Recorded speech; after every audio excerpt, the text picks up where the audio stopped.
Did you introduce yourself? Huh? Did you introduce yourself? I did not, no. You can go ahead, Jim. We're ready.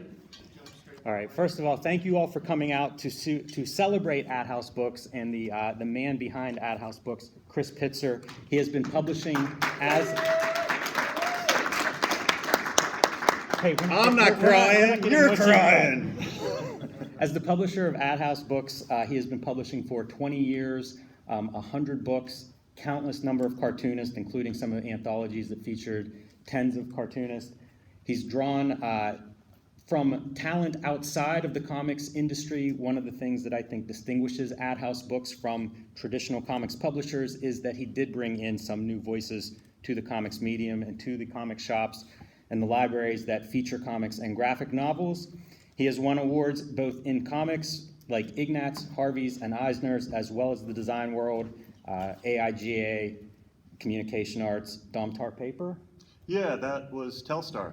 Okay, very nice. And it's basically, those are the qualities that have combined to make AdHouse a very distinguished, unique publisher in the world of comics for 20 years. And sadly, we are here to celebrate those 20 years as Chris has decided to close down AdHouse Books and move on to other, I'm sure, creative endeavors that we will be following excitedly. But thank you very much for your service to comics, Chris. And I thought we would start this panel by talking about what does a publisher do? So many of these panels often feature artists and writers, but not necessarily the publisher. And so it may be a little bit of a mystery to everyone. Can you talk about the process of bringing a book to us as readers and fans? Sure thing. I mean, the easy answer is the publisher does whatever the creator does not want to do. So typically that means dealing with design, dealing with printers, dealing with solicitation, dealing with stores, dealing with everything to get that vision from the creator to the customer, the fan. And so, yeah, I mean, all those things. Getting quotes, figuring out price point, picking paper with the creator. You know, you always have a communication back and forth. But all the dirty work, I would say, quote unquote. The stuff that's not happening at the drawing table. Exactly, yeah. The stuff that happens on the spreadsheets, via emails. As a publisher, how do you find these cartoonists that you work with? You know, Jim, everyone is different. I know, but none of them are the same. Every creator is a different person, and so it's a joy to work with some and a drudgery to work with others, and you figure that out. And you know, it's name names. Name names. We'll get there. Settle down. But yeah, it all varies. It's all good. So you've been doing this for 20 years, Yep. and you know you've also been it's been public that this was your last year, and I've seen some of these panels where you talk about your beginnings with Pulpitoon Pilgrimage, Joel Pretty's book. I wondered if you could talk about what your plan was once you start publishing. You know, you start out with Joel Pretty's book and helping him find a publisher. Ultimately, that publisher becomes you and AdHouse Books. Once you publish his book, what's in your head in terms of your plans and where you go from there? I wish I could say I had a 5-year plan or some idea, but honestly, you know, we went to SPX with Pulpitoon, we debuted it, it won the Ignatz Award, we got on people's radar, and I think because of that little bit of spotlight, creators would then pitch us. For instance, Scott Mills would then hit us with My Own Little Empire? Yes. Thank you. I don't know the name of the book. Sorry, Scott. But then, but in the back of my mind, I wanted to do an anthology. I love anthologies. I worked on the SPX anthology. I would help Jeff Mason at Alternative Comics with at least one of his anthologies. So I always wanted to do an anthology. So in the back of my mind was Project Telstar. So that's when I started looking at cartoonists I loved and see who might be into working with me on that and going from there. And as some may or may not know, 3 is a magic number. So that's why I did 3 anthologies. And I was somewhat biographical in that regard. The first one is Space and Robots, which is me as a kid. The second one was Superheroes, which is me as a teen. And then we all grow up and find love. And that's what the third was, romantic. So. I wonder about your background, what leads you to publishing, and I guess what I'm asking is publishers that influenced you, but also some of your professional experience in comics leading up to a skill set that allowed you to be successful as a publisher. I love book design. I mean, that kind of, Pulpitude should be published. And I was there for that. I have no problem with that. I asked Joel if he was cool with that. But I love book design, and I was a little tired of doing book design for other publishers without getting paid. It was like, I don't know, you're helping somebody out, but it's your profession, but you're doing it for free. So part of it was, if I start a company where I do the book design, I'm kind of paying myself in those possible profits. But, I'd be surprised if a fan grows up saying, I want to be a publisher, unless they've done their history and they know how Gary Groth did his thing and other people have done theirs. But like influences, Tom Spurgeon once compared us to Black Eye, and I love that line of comics. They were an influence. Obviously, Fantagraphics has done wonderful things. Something that separates you from a lot of the, let's say, Fantagraphics, but a lot of publishers, is you're one person. Right. And you're one person who, I think the entire time was working full-time, outside of the AdHouse publishing part of your business. A lot of people, I think, are surprised to learn that. And we put the curtain up, too. It's like when I send out press releases, I say we. If something gets screwed up, I blame it on the shipping department. You do those things, but I did have a day job. I did take out 2 mortgages on 2 different projects to fund. Pre-kickstarting, you kids. That's how you got stuff published. What were the projects? I have to feel like maybe one of the anthologies and possibly a James Dean book. And with the James Dean, you're like, yeah, we're going to make the money back. It probably wasn't the first one. It might have been the second one. That's something I had not heard before. Oh, yeah. It's interesting. Second mortgage, it's scary, right? You have to believe in yourself to do something like that. Hey, it's the reason that I would work with publishers. And full disclosure, Chris is the publisher that I've worked with the most in my career. He's done, I think five of my books, 5 or 6 projects together over the years, and one of the reasons is so I wouldn't have to take out a mortgage to self-publish those. But Chris, I've often said that you're my greatest creative collaborator. Did you feel that way with most of the cartoonists that you were publishing? Did you think, as a book designer, as a publisher, that there is creative, your voice is in the books that you publish? Can you talk about that, your voice as a publisher? Oh, definitely, yeah. I would say almost every project there is collaboration to varying degrees. The joke I've been telling, mostly this weekend is Max Huffman's book, Cover Not Final. I met Max at Zine Machine in Raleigh, Durham, 4 or 5 years ago. And I did this thing where I walked in, I was like, pretty impressed with his comics. And I was like, how much for one of everything? I'd never done that before, so it's kind of fun to do. And it's like it's a zine show, it can't be too bad. And I kind of also wanted to put him on the spot to say, make him think, okay, what should I charge him here?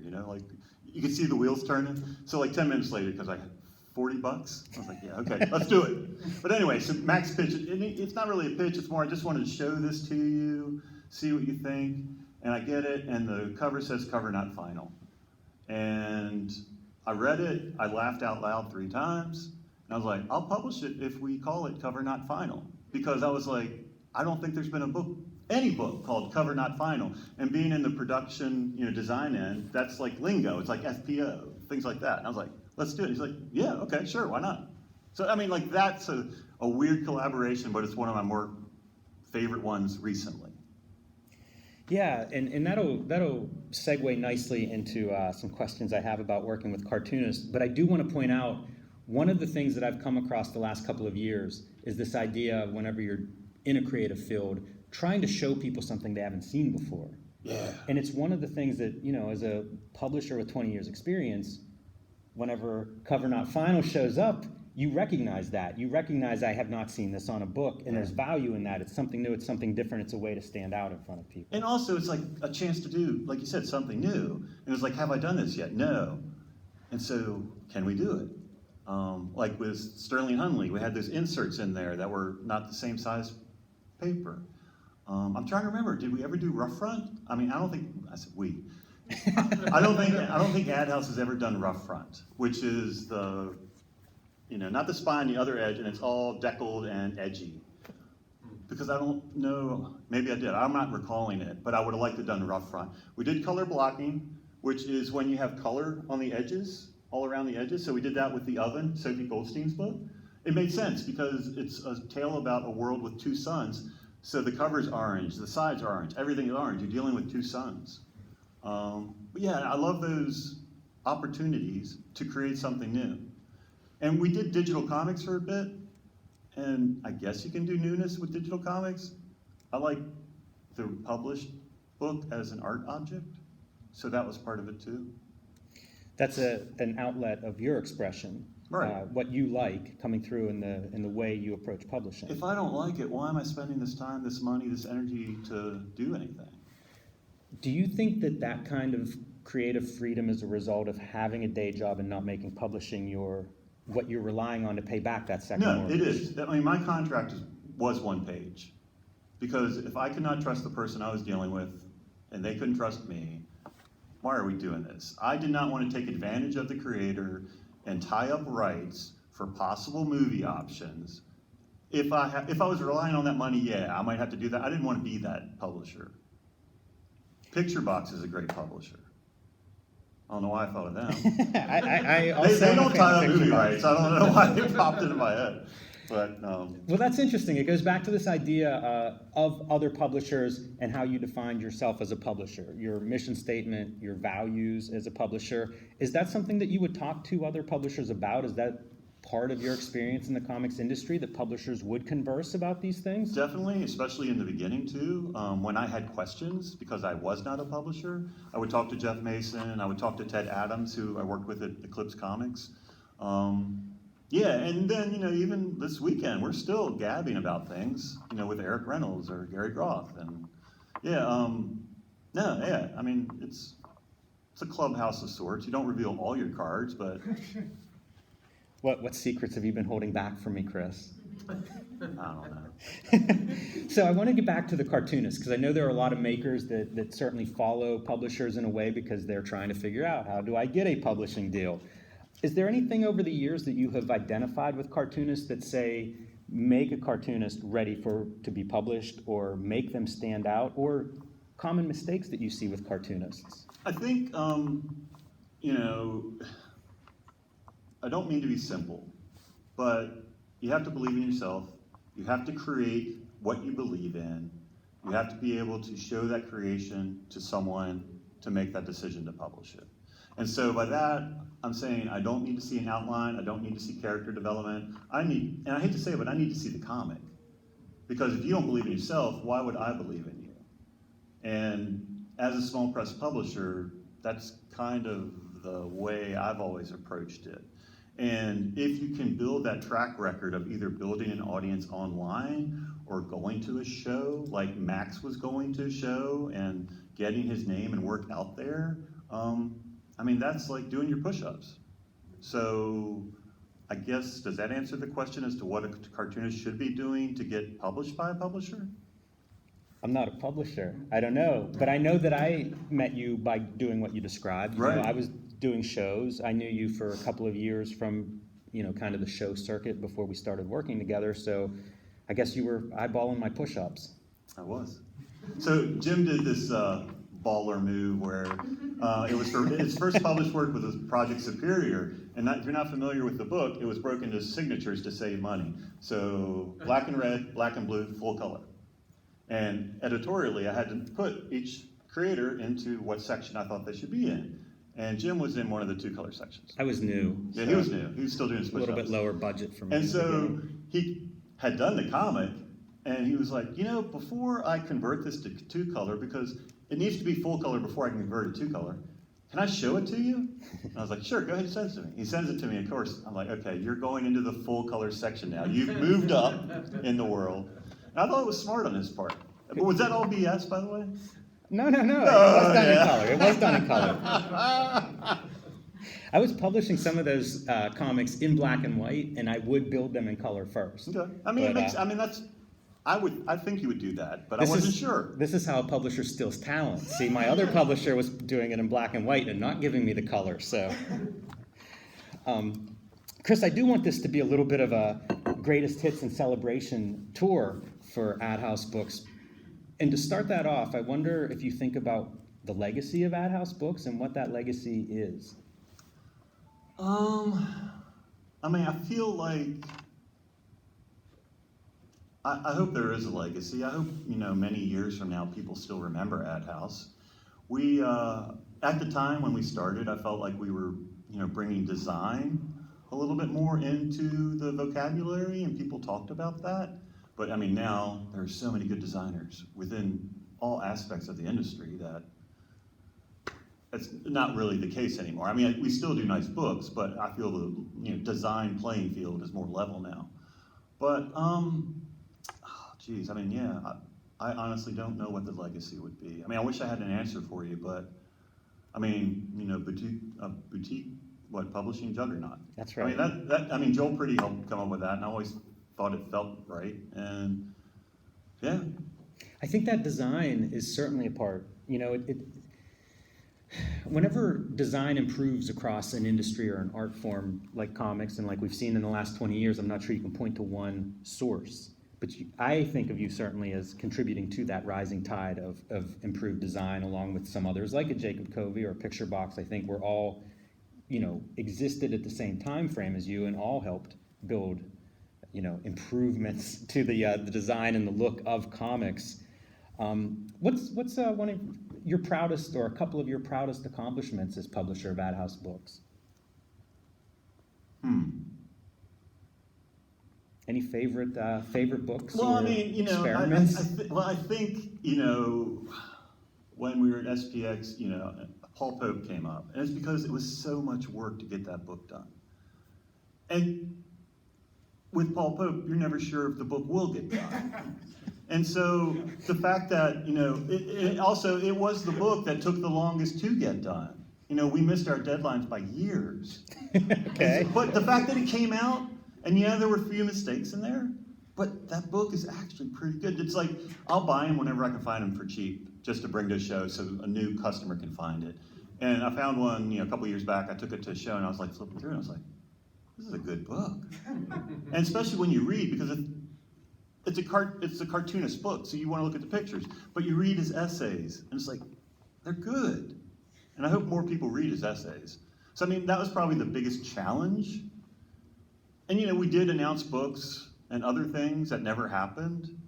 I mean, yeah, I can't think of other things that I obviously am super proud. I mean, Aphrodisiac. That's the one we were fishing for. Yeah, there we go.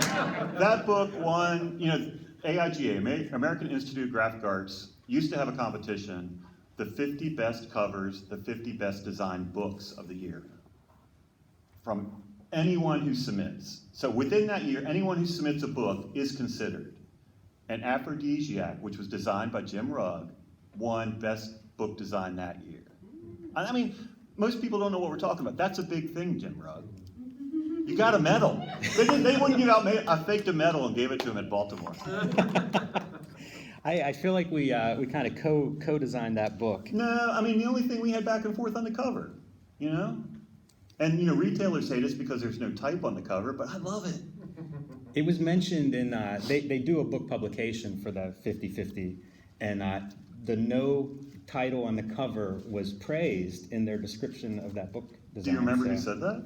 I don't remember. Yeah, it's been a while since I've looked through there, but yeah, it is funny. I love that you know that. The critical feedback on that, yeah. It goes both ways. Yeah. We touched on this a little bit, Chris, in terms of legacy and design. But 20 years is a long time in any business, and a lot of changes have happened over those past 20 years since you were actively publishing. What changes stand out to you? How have things changed since you began publishing 20 years ago in comics? I mean, the easy answer is technology. And if you just look at like the printing industry, back in the day, you would get proofs back to review. You used to be able to send, I mean, you could send art. I don't think I ever actually sent art. I probably scanned art.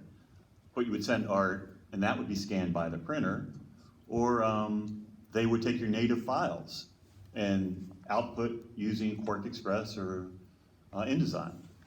And now, you probably know, they only want PDF files. So all the work is going back on the publisher and the creator.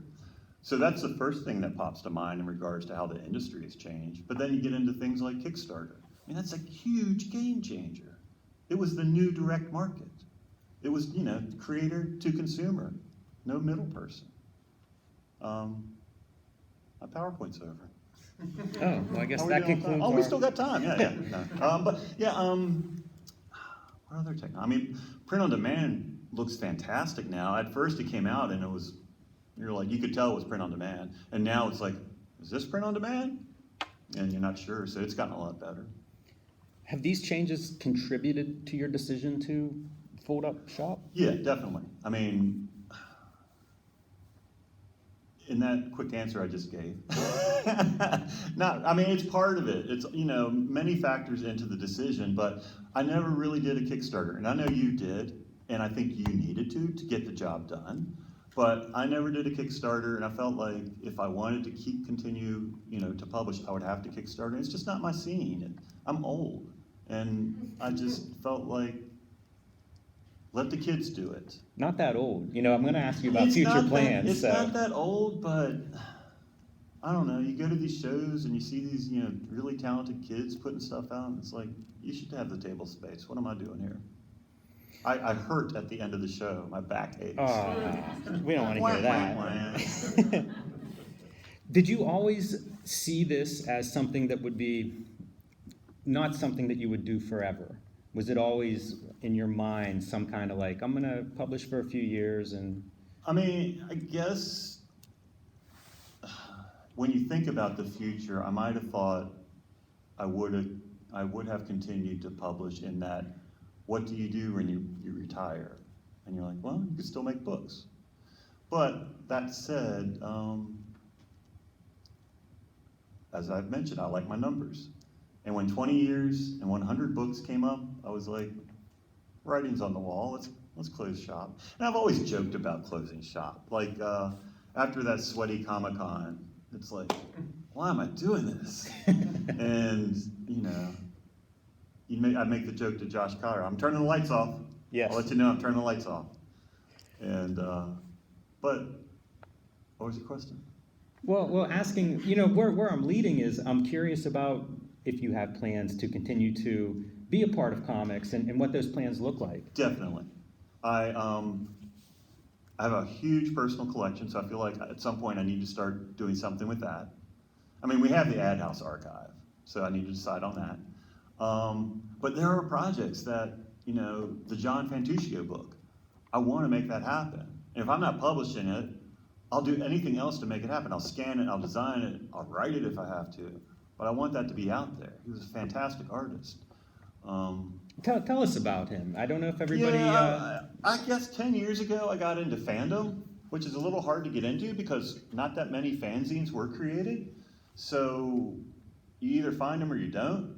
And most of them are expensive because of the rarity. But anyway, all that said, in my backyard of Northern Virginia, Gary Groth was creating fanzines, and one of the people he worked with was the talented John Fantuzio.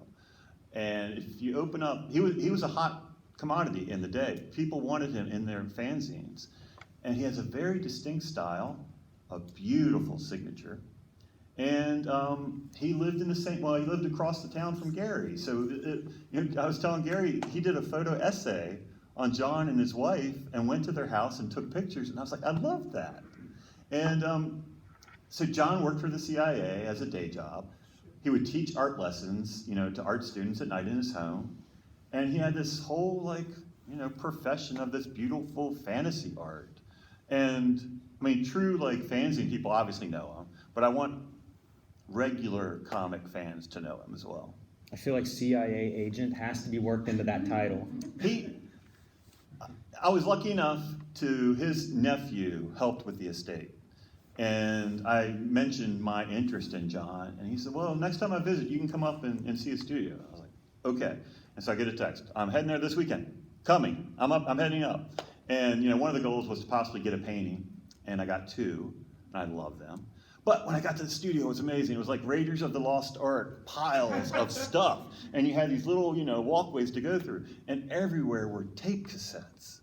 And I'm like, mixtapes? That just doesn't make sense. He would record every conversation he had on the phone. Which gets back to like CIA, right? Gets back to something. And it's like, so I was telling Gary with that, he's like, and Gary's mind was like, what's on those tapes? Is it something we should like know and publish and put out there in the public? I was like, why didn't I think of that? So I don't know where the tapes are and what are on those tapes, so I need to reach out to Rick. Yeah, And that feels like I'm making a note right now to do that because something to do sooner rather than later. That Yes. feels like something that people would get rid of. So I know, track right? those down soon. That could be your manuscript already recorded for you. I was going to ask you about any that got away, and it sounds like We're segueing into that. Oh, there's more? Well, yeah, I mean, you asking that, I think when I announced AdHouse was shutting down, I said there were like 3 projects that would pull me back in. One of them was the John Fantuzio book. And I think the other one would have been Raphael Grandpa art book, because that hasn't happened. Yeah, I would like that one. And I have a signed contract that we would, I went out to Comic-Con, I met him, we went to lunch, he signed a contract, and then he even did a blog post saying, Chris, this drawing will appear in the art book. It's on his blog somewhere. We really need to I know, right? make that happen. Right. Chris. If no one's familiar with Grandpa, he's like a Paul Pope from Brazil, like a superstar. And he does amazing work. And yeah, he needs an art book. And then the third project, anything you wanted to do, Jim Rudd. That's sweet. This is where we get a little over sentimental, but we'll try to be tough up here. Chris, I asked you about legacy, and one of the things that I think of with you, because I'm aware of other publishers, like Koyama Press comes to mind. Annie Koyama, I think of her as the patron saint of comics. She is, 100%. But I know that you two have gotten close and that you would often talk kind of shop and share what you knew and stuff. And with that in mind, I wonder if other publishers do come to you, seeking that kind of advice and feedback, because I see lots of publishers continuing to pop up. Possibly even a theme lately is that there are a lot of small publishers that have come up in the last 4 to 5 years that I see at shows like CXC. And I wonder if you have advice for artists working with small publishers or publishers themselves in terms of how to run a shop and be responsible to their creators. I felt like there were a lot of questions there before the questions, but I'm sorry. No, it's okay. But yeah, publishers have reached out to me. Radiator Comics does a great job, especially since he's continuing Viewtron with Sam and Peach. Leon at Secret Acres. I love getting feedback from Leon and Annie. I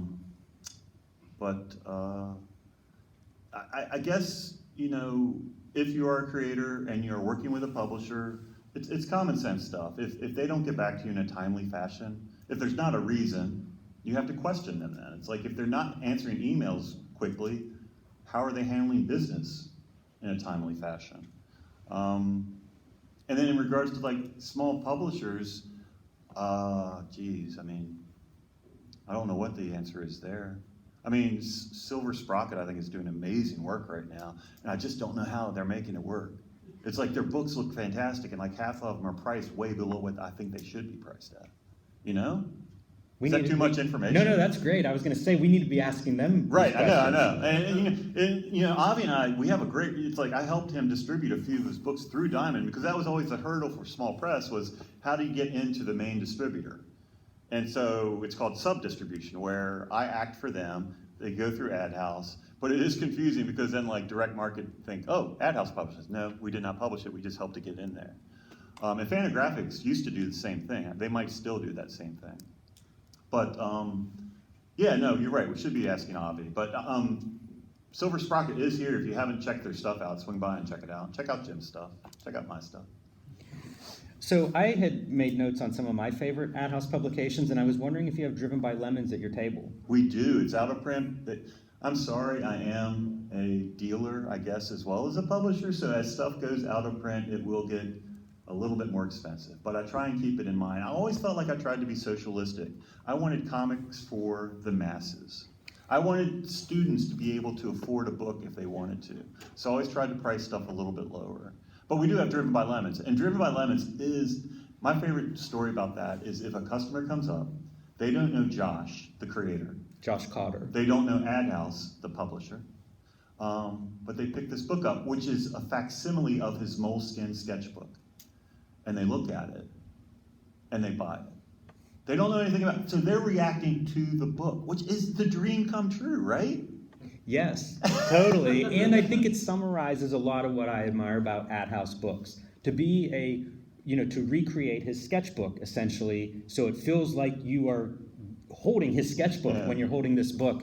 I remember getting hold of that. I did not know what to expect. I didn't know it was coming. He had done a book called Skyscrapers of the Midwest, which AdHouse also published. And so whenever Driven by Lemons came out, it kind of blew my mind. As somebody who also loves print and books and design, I had never seen something like that. And to me, that's one of those things I hold up whenever I talk about AdHouse books and what I think of as the design values of AdHouse books. So check that out after this talk, whenever everybody I expect to see lined up at AdHouse's table after this. Definitely one to pick up and give a look to, because it is a unique book like so many of AdHouse books. They currently are in plastic bag, but I will bring one out of the plastic bag for you to flip through. And the thing we're talking over is the fact that it is an abstract comic that Josh created while he was dealing with his, I think he thought it was bipolar. And this isn't a secret, he's put this out there, bipolar problems, but I don't think it was bipolar. He was on medications at the time, and that's even in the comic strip. But he recently talked to me, and he told me he did figure out what it was. I'm drawing blank. Autism, I think. Some type of active autism. Okay. But now that he knows, he can deal with that without medication. He knows what he needs to do to take care of that, which is awesome. Yes. Because I love Josh. Absolutely, yes. One of the great voices that you found as a publisher, at least one of the voices that you shared with me as a publisher that I found through the work that you published. And we have to thank Isotope Comics, who gave out the Mini Comic Award for excellence to Josh. I would not have known about Josh's comic if not for that. So thank you, James at Isotope. Yeah, and we're going to open this up to questions from everybody, but as we kind of summarize AdHouse books, things like Josh Cotter's work, a new voice that you really brought to everybody, one of the staples of AdHouse, but also you worked with a lot of these, I was trying to kind of like categorize some of the folks that you worked with, because there were a lot of new voices that you published, if not first, at least to a wide audience. But you also worked with longtime pros, people like Stuart Immonen, that a lot of people know from books like X-Men and Superman, very mainstream, but whenever they wanted to do their own books, you were the publisher that they arrived at. And I honestly do not know how that happened. I seriously, it's like, I remember visiting Stuart at Baltimore Comic-Con and just hanging out, and then the next thing I know, I'm publishing his sketchbook. Well, publishing one book is kind of that experiment. Right. It's the second date that proves you did something right. And you've published several of his books, so I think that's testament to your work as a publisher. Paul Pope, James Jean, Scott Morse, giants, people with massive careers that come to you as a publisher. And so you have this spectrum from new to experienced people, and it makes for a very rich body of work, and I thank you for that. It certainly enriched my life as a reader and a fan of comics. Thank you, Jim Rugg, for everything. With that in mind, I'd like to open this up to some questions from our audience, and I will repeat the question just so we have it on camera. Yes? So, print on demand has kind of taken over a good chunk of self-publishing and publishing for creators, but from your experience, before that became the ubiquitous way for most people to get at things, what were some of the challenges and triumphs that you've had through finding printers that were able to actually deliver on what you wanted? All right, I'm going to try to summarize that. Print on demand is something that has become ubiquitous for small print runs today, or quick turnarounds. But over the past 2 decades as a publisher, can you talk about some of your experience working with different printers and what you found to be successful or maybe happy surprises along the way? Of course. I would suggest always getting at least three quotes from every printer. Because you never know what machine they're going to have, you never know what they're going to run on, you never know what the price is going to be. And make sure it's all inclusive. You want to know what the shipping charges are. Are there any hidden fees? Things like that. But after that, I mean, it's like you're taking a shot in the dark. And one of the things I remember is the Pulpitude Pilgrimage. I don't know if you know this or not, but we printed it, and like the blacks were like 70% gray. And within the story, in the story itself, that was supposed to happen whenever it was a flashback. It was a technique we were using, and you couldn't tell it was happening because the present day wasn't 100% black. So that first book we published had to be reprinted. And so it's like I would go to convention, and I was talking to Tom Devlin about it, and he's like, Chris, every printer's gonna fuck up. And so out of that, it's like, what does the printer do to fix the situation? So for instance, when we did Telstar, the printer messed up again. They never took responsibility. I agree, the file, there's a certain like scene in there, like Zach Soda's story got weird because of the layers of the files got misprinted. You can check it out. But I agree, the files they were given did have problems, but it was a hidden layer. But you also printed it that way. And you should at least take some responsibility, and they never did. And I was like, that's it for them. There are more than enough printers out there. So all of that combined with, work local if you can, because you can do a press check. Keep it in the States if you can, USA. Go to Canada next, 2-color. If you need full color, more than likely you have to go to Asia, China, Singapore, and then it's a slow boat. And now, there's tariffs on top of all that stuff. And paper's gone through the roof. I don't admire what publishers have to deal with in the future. Yay, comics. See if we can get a cheerier question right? out of the audience. Well, you actually set me up. So, you mentioned paper. So I've been paying attention to the price hikes. Are they gonna have to revert back? I mean, we're seeing now where it's like $6.99 or such. And I've heard Frank Miller talk about the idea that they should go back to using the old paper stock from like 62. But where is like the middle ground here? So we are speculating now on the future of paper costs.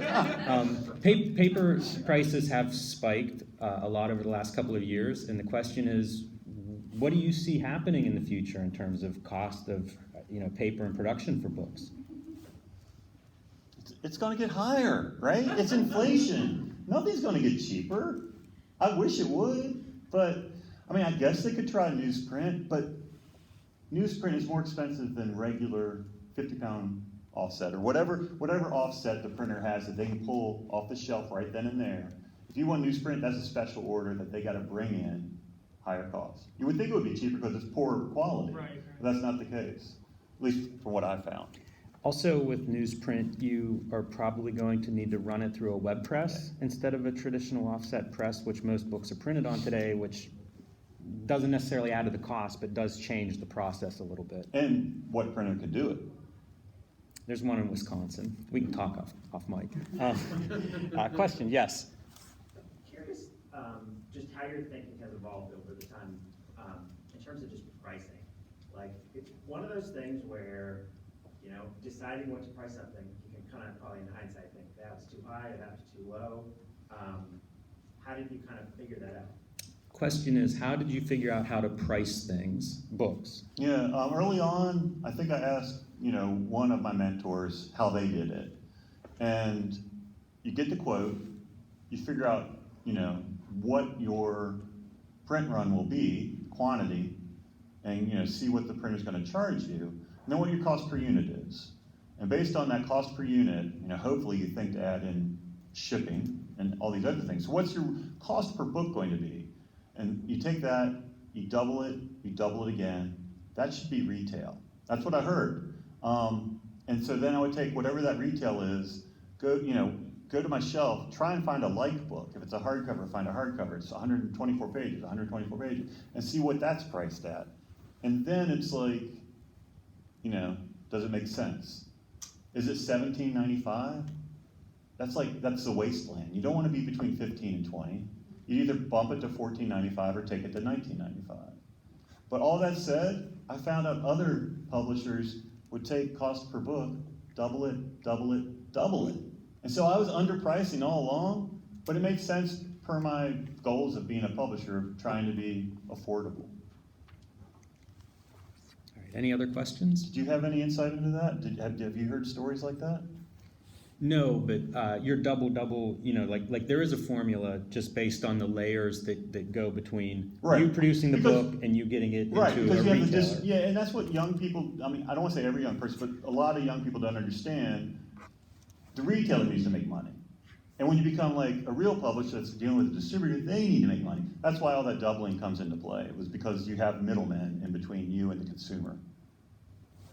All right, yes. I have an important question. With AdHouse Books out of the picture, who will be publishing the remaining 5 volumes of Duncan the Wonder Dog? That's a great question. Who will be publishing the remaining volumes of Duncan the Wonder Dog, one of the beloved publications of AdHouse Books? This is sort of a satirical question, obviously, but the serious question behind it is what becomes of, how does the stuff that you have, is there a way for it to stay in print? Is that going to revert to the authors who can then shop it around? Like what becomes, people like reading this stuff. Yeah, and I appreciate Disappear, I appreciate you setting me up for the answer of me being able to say not it. Because, when Josh, Josh Cotter came up with Not Away, he's like, I'm doing this sci-fi epic. It's going to be 9 volumes.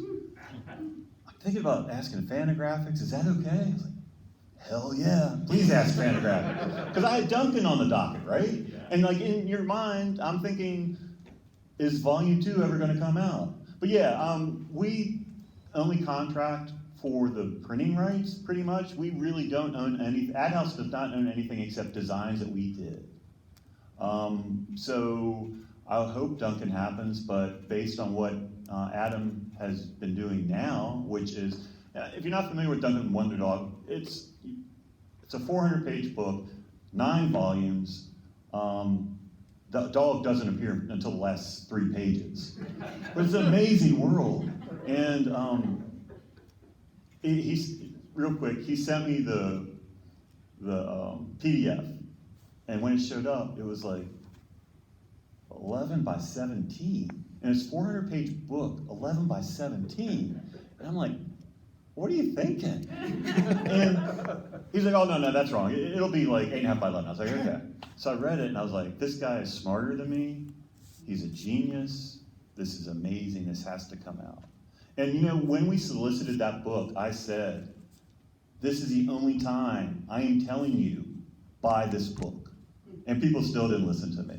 Calvin Reed had to say he was behind it, and Laura Hudson, Comic Foundry. Wow, yeah. Deep cut. Y'all get that? And you came. She got behind it, and that helped. And then it started winning awards, and it sold out. We did a 2nd or 3rd printing, but and now he's into games. He did this really nice game called Oxenfree, right? I've heard of that. Yeah, so it's a first-person game, adventure game, choose your adventure, told through the perspective of a teenage girl who's on an island at a party. Right? But it's beautifully illustrated. So he created this game with his cousin. I love that. I'm sure he's making good money there. So why would he come back to comic books? He might. You never know. But yeah, everyone else can take their thing wherever they want to go. I mean, I would imagine, within our silos of teams, like Hartley Lynn of Young Francis fame will work with Drawn In Quarterly next because they both live in Montreal. Are you breaking news here?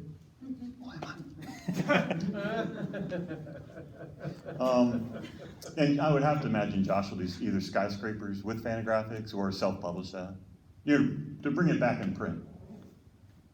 Anyone else we should guess about? Where's Aphrodisiac going? Stay tuned. I think we have time for maybe one more question. Anybody? Yes, Caitlin? Why comics for you, Chris?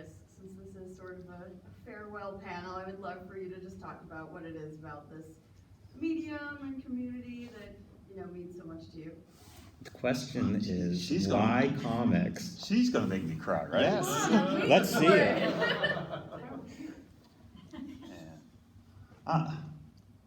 I don't know. I mean, it's words and pictures.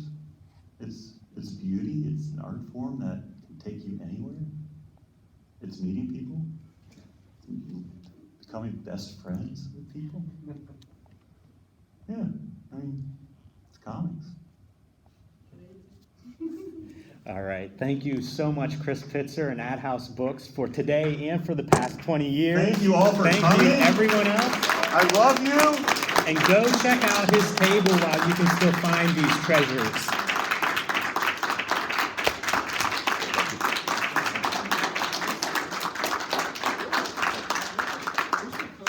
You want to open your present?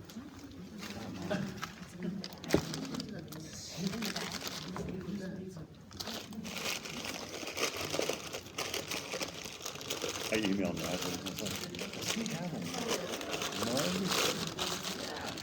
I love it. I love it. Did you know my mug broke this week? Which one? My Garfield, the mug I would drink coffee out of every morning before I got this. It broke this week. It's hard to tell, but you see the window? I do. I do. Thank you so much.